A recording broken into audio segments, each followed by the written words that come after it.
ये आकाशवाणी है। अब आप चंद्रिका जोशी से समाचार सुनिए। जयपुर में अखिल भारतीय कांग्रेस समिति का सत्र शुरू हो गया है। पार्टी अध्यक्ष सोनिया गांधी, प्रधानमंत्री डॉक्टर मनमोहन सिंह और पार्टी उपाध्यक्ष राहुल गांधी इसमें भाग ले रहे हैं। इस बैठक में पार्टी के चिंतन शिविर में व्यक्त किए गए विचारों को शामिल करते हुए जयपुर घोषणा पत्र को मंजूरी दी जाएगी। मसौदा घोषणा पत्र में समाज का ध्रुवीकरण करने वालों के खिलाफ सैद्धांतिक लड़ाई में सभी धर्मनिरपेक्ष और प्रगतिशील ताकतों को एकजुट होने का आह्वान किया गया है। इसमें कहा गया है कि पार्टी यूपीए सरकार के कार्य निष्पादन के आधार पर लोगों के पास जाएगी और स्थिर तथा अच्छे प्रशासन का वायदा करेगी। कांग्रेस मानती है कि विशेषकर शहरी क्षेत्रों में शिक्षित और महत्वाकांक्षी मध्यम वर्ग बढ़ रहा है और वह उनके लिए नए अवसर पैदा करना जारी रखेगी। कांग्रेस ने कहा है कि संगठनात्मक ढांचे में भाई भतीजावाद चिंता का विषय है।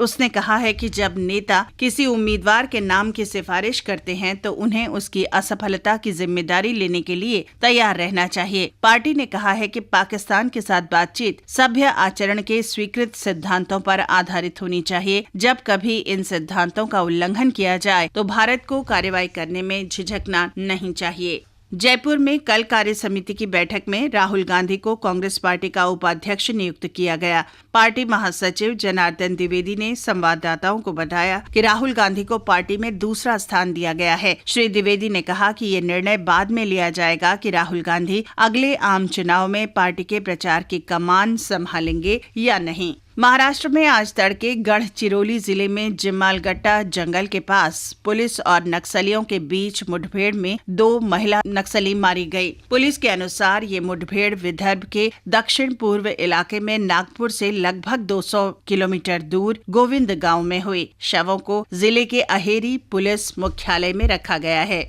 वायुसेना ने छत्तीसगढ़ के सुकमा जिले में शुक्रवार को एक हेलीकॉप्टर पर संदिग्ध नक्सली हमले की जांच के आदेश दिए हैं। गोलीबारी में केंद्रीय रिजर्व पुलिस बल का एक जवान घायल हुआ और हेलीकॉप्टर को नुकसान पहुंचा था। वायुसेना के प्रवक्ता ने नई दिल्ली में बताया कि तकनीकी विशेषज्ञों का एक दल Mi-17 हेलीकॉप्टर को लाने के लिए घटनास्थल पर भेजा गया है।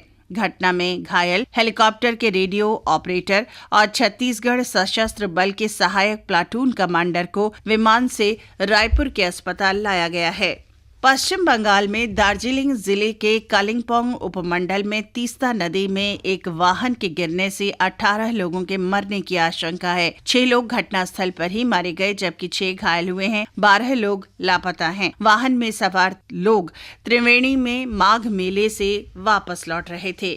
अमेरिका में बराक ओबामा कल व्हाइट हाउस में 4 वर्ष के दूसरे कार्यकाल के लिए राष्ट्रपति पद की शपथ लेंगे। उन्हें मुख्य न्यायाधीश जॉन रॉबर्ट्स शपथ दिलाएंगे। राष्ट्रपति ओबामा का दूसरा कार्यकाल औपचारिक रूप से 20 जनवरी को शुरू होता है, लेकिन इस दिन रविवार होने के कारण वे सोमवार को शपथ लेंगे। तमिलनाडु में रामेश्वरम के पंबन में हेरिटेज रेलवे पुल पर सामान्य रेल सेवा आज से बहाल हो रही है। पंबन पुल के पास फंसे जहाज को हटा लिए जाने तक रात्रि में ये सेवा नहीं चलेगी। रामेश्वरम के लिए रेल सेवा पिछले शनिवार को उस समय बंद कर दी गई थी जब इस रेल पुल का एक हिस्सा जहाज के टकराने के बाद क्षतिग्रस्त हो गया था। जम्मू कश्मीर में 300 किलोमीटर लंबे राष्ट्रीय राजमार्ग पर एक तरफ का रास्ता खोल दिया गया है। ये मार्ग 3 दिन से बंद था। यातायात अधिकारियों ने वाहन चालकों को फिसलन भरे मार्ग के मद्देनजर सावधानी से चलने की सलाह दी है। देश भर में आज 5 वर्ष तक के 17 करोड़ से अधिक बच्चों को पोलियो रोधी खुराक पिलाई जा रही है। इस अभियान में 23 लाख स्वयंसेवक शामिल होंगे। पोलियो उन्मूलन के लिए राष्ट्रव्यापी टीकाकरण अभियान की निगरानी में 1.5 लाख पर्यवेक्षक भी लगे हुए हैं। राजधानी दिल्ली में बच्चों को खुराक देने के लिए 8,000 केंद्र बनाए गए हैं।